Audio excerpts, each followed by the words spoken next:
Good morning students. प्यारे बच्चों, आज हम हमारे बुक का एक नया टॉपिक स्टार्ट कर रहे हैं जिसका नाम है शंकु परिच्छेद। ठीक है, इंग्लिश में इसे बोलते हैं कॉनिक सेक्शन।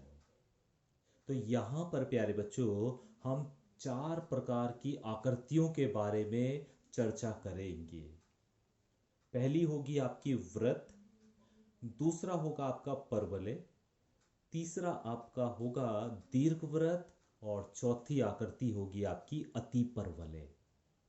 ठीक है, और इन चारों पर आधारित अलग अलग एक्सरसाइज दी गई हैं। तो सबसे पहले मैं आपको इन आकृतियों के बारे में बताऊंगा एक एक करके। तो पहली एक्सरसाइज जैसे 11.1 व्रत पर आधारित एक्सरसाइज है। तो सबसे पहले व्रत के आधार पर व्रत को हम समझेंगे, उसके आधार पर समीकरण कैसे बनाई जाती है व्रत की वो निकालेंगे, और उसके बाद फिर हम एक्सरसाइज के क्वेश्चन करना शुरू करेंगे। और जब नेक्स्ट एक्सरसाइज आएगी तो उसमें मैं आपको परवलय, जिसे इंग्लिश में हम पैराबोला बेल बोलते हैं, उसके बारे में आपको मैं बताऊंगा। ठीक है, तो आइए प्यारे बच्चों हम शुरू करते हैं अपनी एक्सरसाइज 11.1 के लिए जो टॉपिक हमारे काम आएगा। और हमारी पहली आकृति होगी व्रत, जिसे इंग्लिश में हम सर्कल बोलते हैं। तो यहाँ पर एक व्रत बना है प्यारे बच्चों, है ना। ये व्रत का केंद्र है जिसे मैंने सेंटर यानी सी से प्रदर्शित कर दिया है। मान लिया इस केंद्र के निर्देशांक एच और के हैं। ठीक है, व्रत की परिधि पर कोई बिंदु मान लिया P है। P के निर्देशांक हमने x और y मान लिए। ठीक है, तो हमें C और P तक की जो दूरी है ये पता है, ये रेडियस होती है। भाई सेंटर से वृत्त की परिधि पर कोई भी पॉइंट हो उस तक जो भी दूरी होती है वो रेडियस ही होती है, जिसे हम स्मॉल r से प्रदर्शित करते हैं। ठीक है, और हम जानते हैं प्यारे बच्चों कि ये जो C और P है ये R की तो बराबर होगा, ये रेडियस ही तो है। तो वही लिखा है मैंने CP बराबर R। और प्यारे बच्चों C और P की कैसे निकालेंगे ये आपने इससे पहले चैप्टर में सीख लिया है।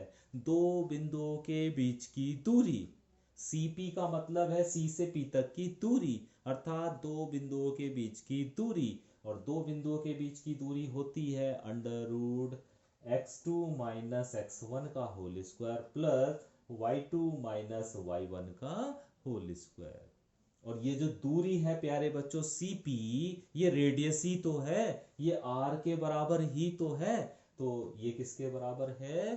R के। दोनों तरफ का वर्क कर दो ताकि ये अंडर रूट हट जाए। तो हमारे पास एक जो समीकरण आ जाएगी वो होगी x माइनस एच का whole square plus y minus K का होल स्क्वायर बराबर r का स्क्वायर। और इसे ही, इस समीकरण को ही हम वृत्त का समीकरण बोलते हैं। ठीक है, तो इस तरह से प्यारे बच्चों वृत्त का समीकरण निकाला जाता है। अगर आपको केंद्र के निर्देशांक h और k दिए गए हैं तो यहाँ पर h और k की जगह h और k का मान रख दीजिए, r की जगह r का मान रख दीजिए, तो आपको वृत्त का समीकरण मिल जाएगा। तो आपकी इस स्टैंडर्ड फॉर्म को आपको ध्यान रखना है, ये वृत्त के समीकरण का स्टैंडर्ड फॉर्म है। वृत्त का समीकरण यही होगा, x माइनस एच का whole square plus Y minus K का होल स्क्वायर बराबर आर स्क्वायर। कैसे आया है ये, इतनी छोटी सी बात को आप अच्छे से समझ गए होंगे। ठीक है, तो इस तरह प्यारे बच्चों हम वृत्त का समीकरण निकाल सकते हैं। ठीक है, अभी पता है क्वेश्चन में क्या दिया होगा? क्वेश्चन में ये दे दिया गया होगा कि वृत्त का जो केंद्र है उसके निर्देशांक आपको पता होंगे, यानी एच और के की वैल्यू आपको पता होगी, त्रिज्या भी पता होगी। बस आपको यहाँ पे मान ही रखना है और वृत्त का समीकरण आ जाएगा। तो आइए 11.1 शुरू करते हैं और वृत्त के समीकरण पर आधारित क्वेश्चन करके देखते हैं। प्यारे बच्चों 11.1 का एक क्वेश्चन मैंने ले लिया है। यहाँ पर एक्सरसाइज 11.1 का एक क्वेश्चन मैंने ले लिया है ताकि आपको ये समझ में आ जाए जो भी आपको बताया गया है। और क्वेश्चन देखो कितना आसान सा दिया गया है कि हमें केंद्र दिया गया है 0 और 2, मतलब क्या हुआ, h का मान तो 0 है और k का मान 2 है। केंद्र के निर्देशांक h और k के रूप में प्रदर्शित करते हैं ना, तो h का मान तो यहाँ पर 0 है और k का मान यहाँ पर 2 है, और त्रिज्या हमें 2 इकाई दी हुई है। तो हमसे पूछा है वृत्त का समीकरण बताओ, तो बड़ी आसान सी बात है, हम जानते हैं ना वृत्त का समीकरण, x माइनस एच का whole square plus Y minus K का होल स्क्वायर बराबर आर स्क्वायर। तो h की जगह तो 0 रख दो और k की जगह 2 रख दो, r की जगह भी 2 रख दो। तो वृत्त का जो समीकरण बनेगा वो क्या हो जाएगा, x माइनस 0 का whole square plus Y minus 2 का होल स्क्वायर बराबर 2 का स्क्वायर। हल कीजिए, ये तो एक्स स्क्वायर ही बचा, प्लस इसका होल स्क्वायर खोल दीजिए तो ये Y square plus 4 minus 4y आ जाएगा और बराबर 4 आ जाएगा।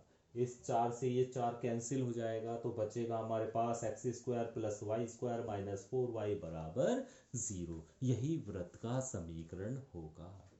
तो प्यारे बच्चों, मुझे उम्मीद है कि इस सवाल को देखकर अब आपको वृत्त का समीकरण बनाना आ गया होगा, क्योंकि आगे के कुछ क्वेश्चन भी इसी पर आधारित आपको दिए गए हैं।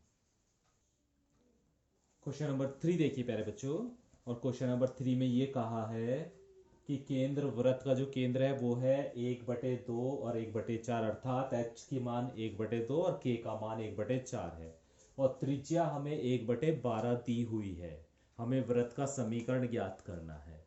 देखिए ध्यान से करेंगे, तो वृत्त का समीकरण हम जानते हैं x माइनस एच का whole square plus Y minus K का होल स्क्वायर बराबर r का होल स्क्वायर होता है। बस h की जगह h का मान और k की जगह k का मान और r की जगह r का मान रख दीजिए।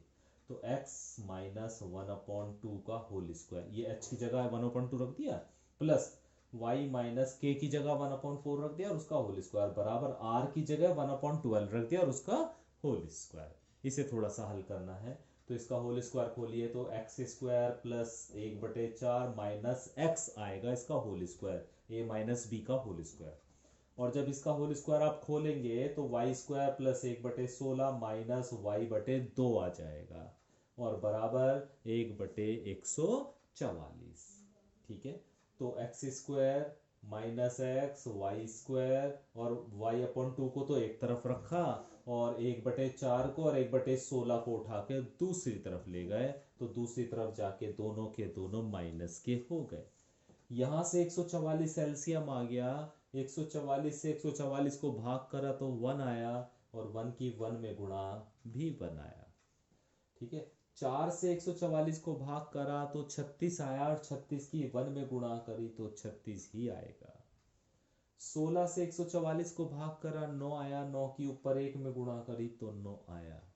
हल करने के बाद हमें मिल गया, यहाँ पे भी आप 2 को एलसीएम ले सकते हैं प्यारे बच्चों, y/2 लिखा तो 2 एलसीएम ले सकते हैं, तो यहाँ क्या बचेगा 2x square minus 2x plus 2y square minus y/2, 2x square minus 2x plus 2y square minus y/2, 2 हमने एलसीएम ले लिया है और बराबर क्या बच रहा है माइनस के 44/144, इसे हल करने के बाद। ठीक है, इस 2 को भी आप उठा के उधर ले जाइए तो ये माइनस का 88 हो जाएगा। ठीक है, ये माइनस का कितना हो जाएगा 88 हो जाएगा और बटे 144, इसे काट लीजिए, हल कर लीजिए, तो ये माइनस का 11/18 बच जाएगा। इधर तो ये चल ही रहा है 2x square minus 2x plus 2y square minus y और बराबर माइनस 11/18 बचेगा, माइनस 11/18। ठीक है, अभी क्या करना है, इस 18 की यहाँ पे गुणा कर देनी है, तो 18 दूनी 36x स्क्वायर, 18 दूनी 36x, 18 दूनी 36y स्क्वायर और यहाँ 18y आ जाएगा और बराबर माइनस के 11 बचेगा। ठीक है, एक लाइन और बढ़ा लीजिए, इस 11 को उठा के इधर ले आइए तो आपको समीकरण मिल जाएगी।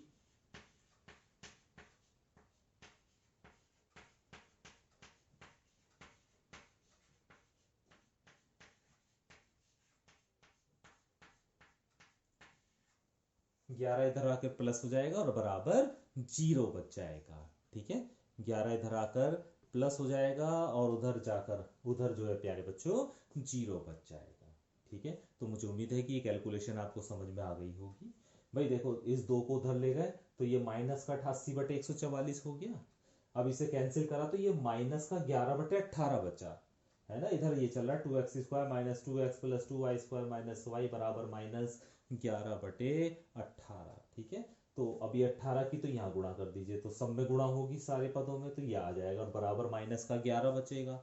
अभी माइनस के 11 को भी उठाकर इधर ले आइए, तो ये प्लस का 11 हो जाएगा और बराबर 0 बच जाएगा। ठीक है, तो प्यारे बच्चों, क्वेश्चन नंबर 1 से लेके क्वेश्चन नंबर 5 तक आपको इसी तरह वृत्त की समीकरण ज्ञात करनी है। तो मुझे उम्मीद है कि इन 2 सवालों को करने से आप क्वेश्चन नंबर 1 से लेके क्वेश्चन नंबर 5 तक जो भी छूटे हुए क्वेश्चन हैं उसे आप अब खुद भी वृत्त का समीकरण बना सकते हैं।